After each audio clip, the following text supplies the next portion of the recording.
Eagle Run 23 here. Let's talk about 22 long rifle.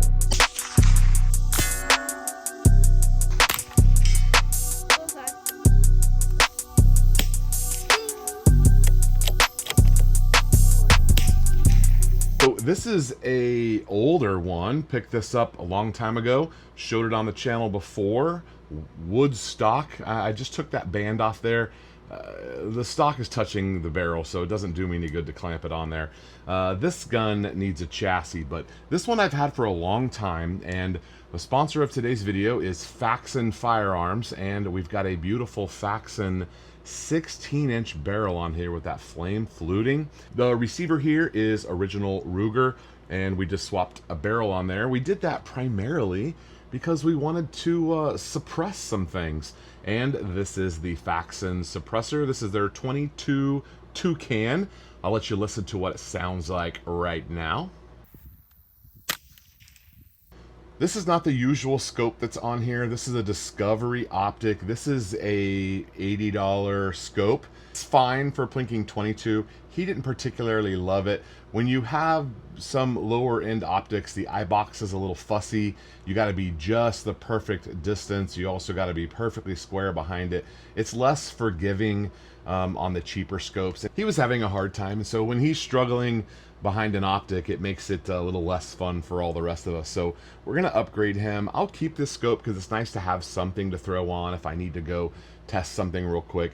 That's kind of why they sent this to me, was just to have an extra so I could use it. We do have some other nice scopes, so we'll easily upgrade this with something that he can get comfortable behind. We shot 500 or 600 rounds between the three of us, all shooting 22s. He enjoyed it. Accuracy was good. We're going to do some actual accuracy testing with this barrel and the suppressor very soon, but this day was not about filming YouTube videos. This day was about having fun with the kids out on the ranch. Here is my daughter's 22, and she's running the Stealth Additive. This is the Catan suppressor, and it's a Ruger Precision with a big Arken on top.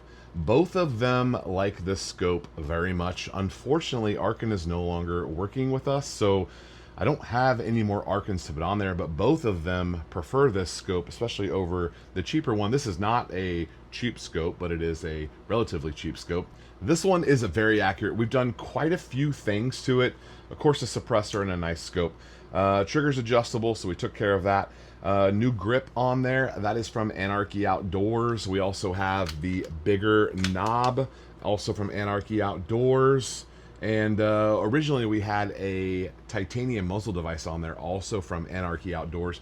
All of those things are very good. This gun is 100% dialed. And here is the one that I shot. This is the Bear Creek 201. So it's a Bear Creek 1022 clone receiver with their bull barrel. That thing is 16 inches and it's absolutely fat. Up top here, a US Optics. This is the HTX. I believe this was new at SHOT Show, and they sent it out for review. I haven't got to use it a ton. I've only shot it on this 22, but it does have a project coming up for it, so we'll test this more. So far, so good. I enjoyed shooting it here. I need to move the mount a little bit. It's not exactly dialed, but we were in a hurry and we wanted to shoot 22, and so stuck this on there just so I could have a chance to play with it. This is a 3 to 18 scope. 4 to 16, 3 to 18. That's a great spot to hang out if you don't really know exactly what you want to do. My rings are a little high. We have some cheaper Discovery Optic rings on here. This gun needs some work. While we're here, we'll talk about the barrel. So when these first came out, this was sent to me before they hit the market, and it didn't have a threaded barrel. I asked them about that. They said they'd be available later. Well, they are available, and I think we need to thread this because when the three of us are shooting, it's nice that we're all suppressed. I was the only one who wasn't suppressed, and then somehow I ended up with the hot ammo, and so they had to put ears on even though they were shooting suppressed because I was shooting some faster 22. So anyway, I would like to do some 22 upgrades, and I know we've talked about this before. This is actually a Hogue stock, which is probably a nice stock. Maybe if one of you guys wants it when I'm done with it, I would definitely give this stock away. Maybe one of those cheap Magpul Hunters. They look kind of cool. Maybe an actual chassis would be kind of cool. We could kind of accurize this a little bit.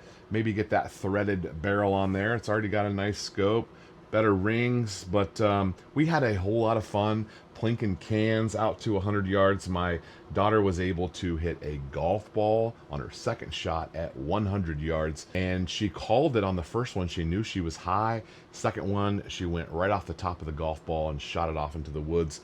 We were able to recover it, and she's got that on her shelf right now. So grab a 22 and go make some memories in the woods with your children.